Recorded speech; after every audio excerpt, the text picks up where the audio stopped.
Lowell Pinnock here. I'm your favorite host, general manager with America's Home Place in Alvin, Texas, and I am currently conducting my GM inspection on one of our homes that we have under construction in the Angleton area. And currently this home is in the dry-in stage of completion. And what that simply means is the home is now protected from any of the exterior or outside elements. And so we have 2x4 walls standing on the inside. We have our roof system.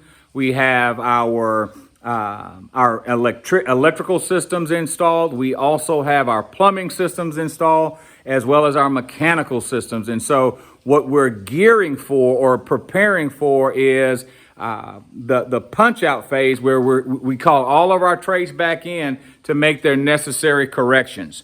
And that's from the framer, the cornice contractor, the plumbing contractor, the AC contractor, as well as the electrical contractor. So what we want to do is we want to punch it, get it all tidied up before we start to insulate, polyseal, baffle, and begin the sheetrock stages. So I'm going to give you just a quick tour and point out some specifications that's native to the Brazoria County TDI requirements in terms of windstorm, and just to kind of show you some differences between building in a windstorm area and a non-windstorm area. I'll be back with you in 2 seconds.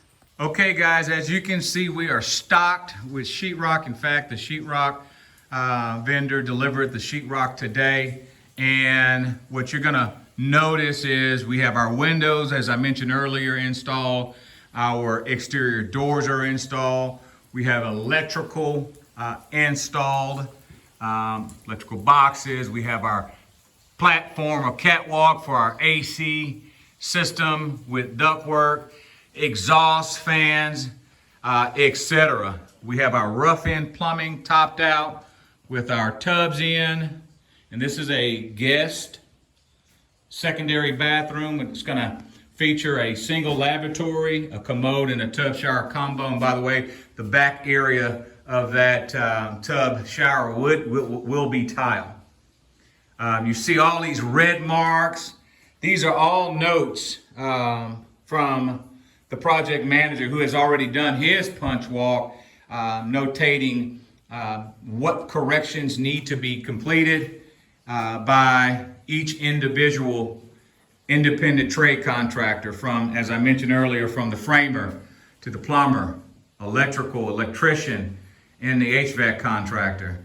It's a very thorough walkthrough. It's a very thorough punch. This is where the rubber meets the road. This is what separates builders from builders, is how they punch the home. How well do they inspect for quality and not only for completion? And as I mentioned to you, this is in a windstorm area designated Inland 1, and what you're going to see, what you probably won't see in the non-windstorm area, are anchor bolts. They shoot the bottom plates in typically when you're not in the non-windstorm area. You're going to see these clips and straps.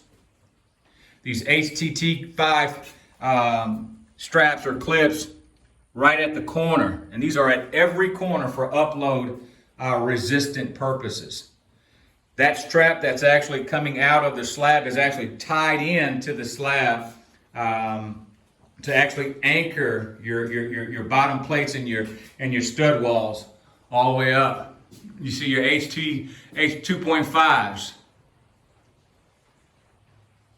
This is engineered for wind resistance, 140 mile per hour winds, 3-second gusts. And it's kind of hard to visualize, obviously, the space and the volume, because there's no sheetrock. So that's another thing that most people, when they walk through a home that's dried in with no sheetrock, they fail to understand the conception of size, because there's no walls. But man, once the sheetrock is in, you'll be able to see at that point just how big the space is under the roof that you're building in. Here's the master. It's going to feature double lavatories, a commode, and we do a mud set shower as a standard in the Alvin location. and I'm sure in Conroe as well as Katy. Full tile, floor tile. And this particular area is not only going to have the Hardy backer, but we're going to also come back with the Schluter system, which is a better waterproofing option to make sure you have no future leaks within that shower area. And obviously that's going to be your garden tub as well. Obscure glass for privacy. And the last thing I'm going to show you before I close this broadcast is the shear wall. This is something that you don't see in a non-windstorm area. And this OSB actually starts at the bottom and goes all the way up to the ridge. And while I'm up there, let me point out that's radiant roof barrier,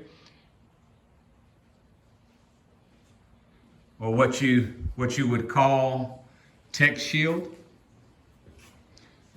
But it all does the same thing. It's all about energy efficiency. And so when it's time to actually do your insulating and poly sealing, everything is sealed. Everything is sealed tight from the perspective of the energy code requirements. So, okay, guys, that's a wrap. I need to get back to doing my job, and that's inspecting for quality and not for completion. But that's a home in the dried-in stage just before the polyseal baffle and sheetrock stages commences. Again, we're probably about 45 days into the construction process, so we're making great time. It's raining out here right now, but it's a great opportunity to come out and inspect what we expect in any and every home that we build, and that's quality. Thank you for viewing this broadcast. I am your favorite host, Lowell Pinnock, and builder with America's Home Place. Take care.